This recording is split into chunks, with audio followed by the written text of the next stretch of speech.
So basically, I'm hiring. If anybody needs a job, there's going to be a lot of vacancies.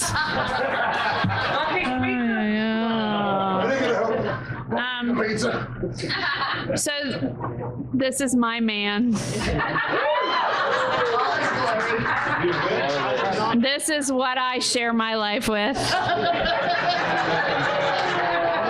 Except he usually doesn't wear the shirt at home, so be thankful. And I thought I threw away those damn shorts. I'm not a comedian, but I have a lot of material. It's pretty easy. Scratch didn't help me write my jokes. I wrote them myself, so. It should be funny then. So just bear with me. I have, like I said, a lot of material. We did come together tonight, so I made. DJ! All I did was do this. You did that perfect. Sabotage. You've been next out. As I said, we did drive together tonight, so I might need a ride home. I know a good joke company. I'm just saying. Okay, so for those of you that don't know, Frank and I met, and it was like a whirlwind relationship, romance, the whole deal. He was amazing. Best behavior. I mean, like the perfect guy. I thought, oh my God, like this is what I suffered through a bad 20-year relationship for. This is the man.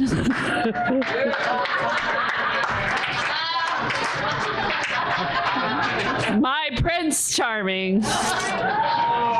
Yay. Yeah.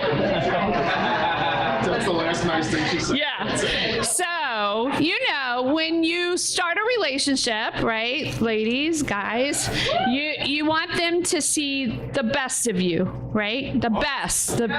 You hide all the flaws. You don't want them to know all the dirty secrets. You want them to see like the best, right? Right? So we went to dinner. And he was a gentleman. He paid. Wow. Yes. And we were we'll go there later.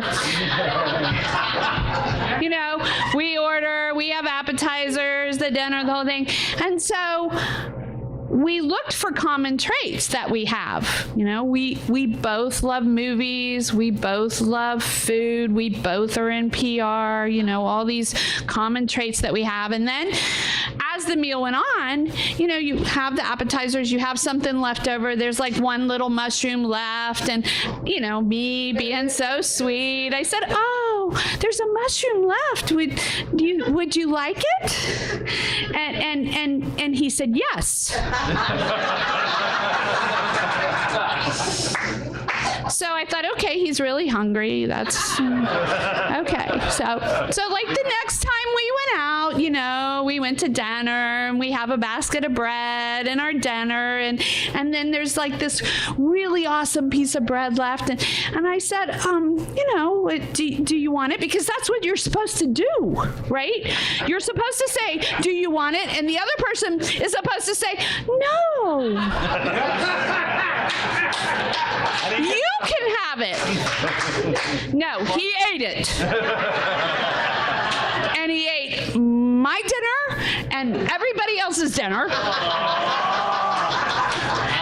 And I swear one time when I went to the bathroom, he ate somebody else's dinner that they left on another table. No way. Yes. Nothing wrong with that. Yes, he did. Nothing wrong with that. Yes.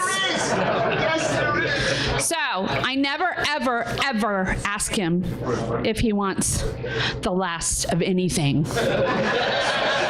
I just eat it. And he says now that I'm very selfish with my food, but I have to be because he will eat it.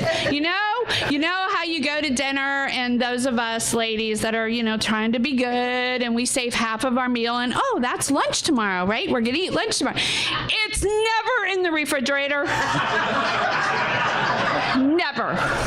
He always eats it. 2 o'clock in the morning, or he takes it to work with him. I never get my leftovers. I hide them.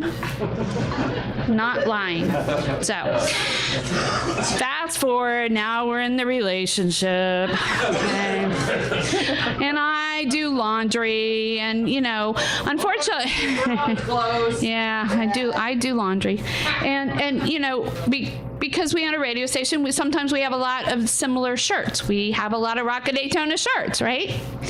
And so I'll do laundry, and I'll start folding laundry, and I would used to be like, oh, well, these are Frank's because he always has stains on his belly, right? So mine are higher, like on the boobs. Like I have stains up here, right? So yeah, I have a shirt, then there, and then here, right? Okay. Lately, though,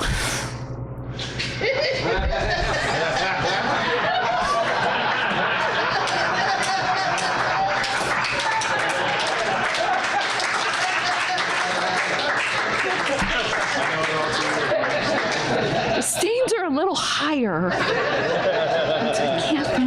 So I love him. I do love him. So Frank thinks he's really good at everything. No, he prides himself on being great at everything. He likes challenges. He will. I mean, he's taking tap dance lessons, for God's sakes. Okay. Right. Takes. Yeah. We're gonna get to the feet. We're gonna get to the feet. So yeah. Well, they don't make tap shoes that size. So he thinks he's good at everything. And the one thing that we argue about a lot in our relationship is like his driving. What? He drives because I'm blind. So I have football eyes. That's what he calls them, football eyes. They're concave, and I have stigmatism, and I'm a horrible driver because I can't see. But he likes to say he's a good driver until you drive with him. But I want you to know that I've learned how to take advantage of his bad driving skills. Frank, as when I was talking to Rico earlier, he said, just tell him that, his head is attached to his, what was that? His arms. With the steering wheel. Oh, yes. Oh, okay. So we're driving yeah, you should have written down. So we're driving along the road, and if I say, "Oh, baby, look at that," and then he looks at that, and then we go, "No, don't look at that. Don't look right here. No." And then the next thing I know, I'm sitting there, and I'm doing, and I look up, and we're going this way. So what are you doing? Well, I just saw that. No, we drive this way. We drive this way. So now I've learned that I watch for the outlet mall. And when I see the outlet mall and I see the exit and I wait till he gets right before the exit, I say, "Hey, babe, look, there's something." And he goes, "Where?" And I never miss an outlet mall. There you go.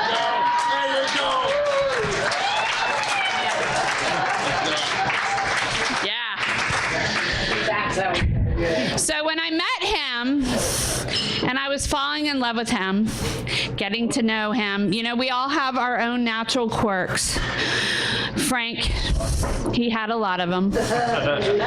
Right. So yeah, he didn't like to sit where he was like in front, like the door was behind him.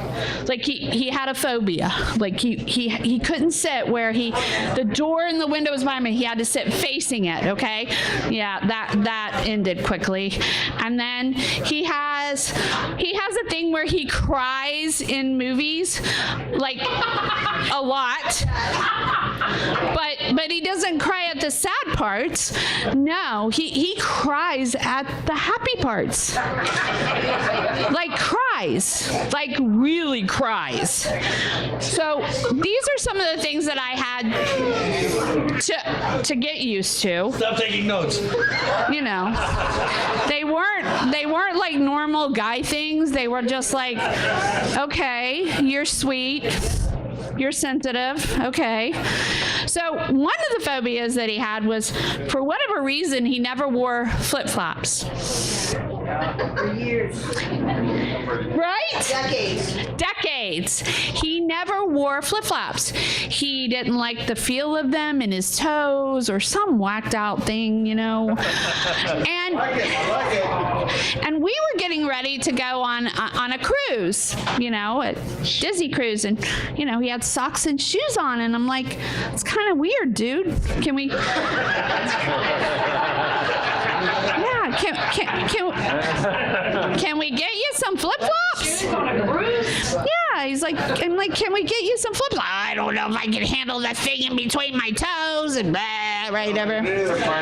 So I got him some flip-flops, and he was a trooper. He wore the flip-flops, and then he really wore the flip-flops. Like he wore the flip-flops all the time.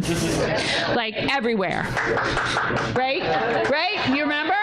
Like all the time. Like dress, we go to dinner, flip-flops. The other thing about the flip-flops is I realized maybe seeing his feet wasn't the best thing for me. I mean, he's already ruined it tonight because they're here, and you can get your own visual, but like I see Hobbit. Like he's got really wide feet, and the big toe points up, and the other toes torn, and then they're hairy, and then Hobbit. That I see Hobbit. So that's what I have to live with this. The Hobbit, the Hobbit feet. So I don't know if you guys remember, you saw in the picture, but ever so often he likes to grow a beard. And he said to me, hey babe, you know, bike week's coming. I'm going to grow a beard. I think I'll grow a beard. And I was like, oh, okay. Not that great on the beard, but okay. You can grow a beard. What I didn't know that meant was I'm not going to groom for like 6 months. Yeah. So we were at dinner one night, and I happened to look over, and I didn't look at him much when he had the beard, because you saw the picture. It was really gross. But like I noticed that the ear hair was growing into the beard. Yeah. And the nostril hair was growing into the beard. And so we have 5 sweet little puppies, Tweety Yorkies. They're amazing, and if you know us, we love them. They're our children, and they're like this big, and we just adore them, and they sleep with us, and they love us, and they're really excited when we come home, and so they're always really excited to see him. But during that time with the beard, they were extra excited to see him, and I never got it until I realized that you know, he laid down on the bed and they were basically eating a meal. Like, you know, see, I'm in for lunch. Woo! Look, oh yeah, let's go! Party time on Dad's face. Yeah. So he's a real romantic. I know that's a side of you guys, you know, that you don't know about him, but he is. He's a real romantic, yeah. So we just had Valentine's Day, right? Everybody had Valentine's Day.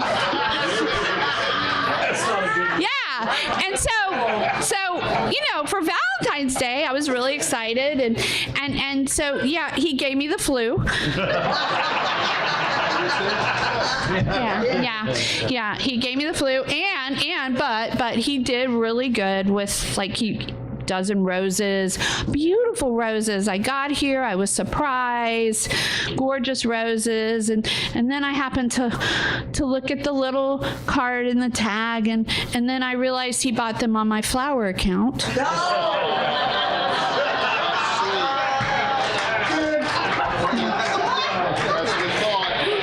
Yeah, and then I was here, and I had to work because we had a Valentine dinner. So, I figured, Valentine dinner.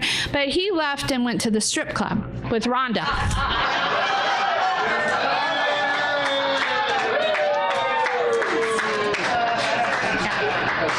That was my Valentine, yes. So just to sum everything up, I'm going to get a little private. See, well,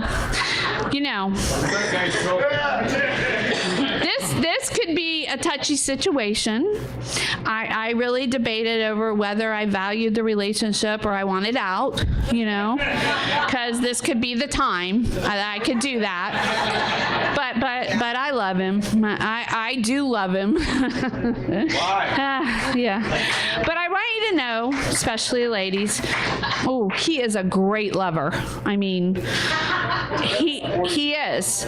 Despite what you may think, he is a great lover. He's very energetic. He's very loud, very vocal. He's a vocal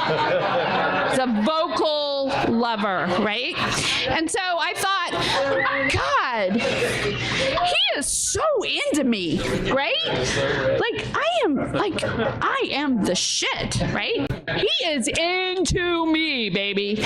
Loud and happy and woohoo! And I'm like, I'm doing it, right? I'm doing it right. And then I realized, he's a DJ for a living, and he likes the sound of his own voice.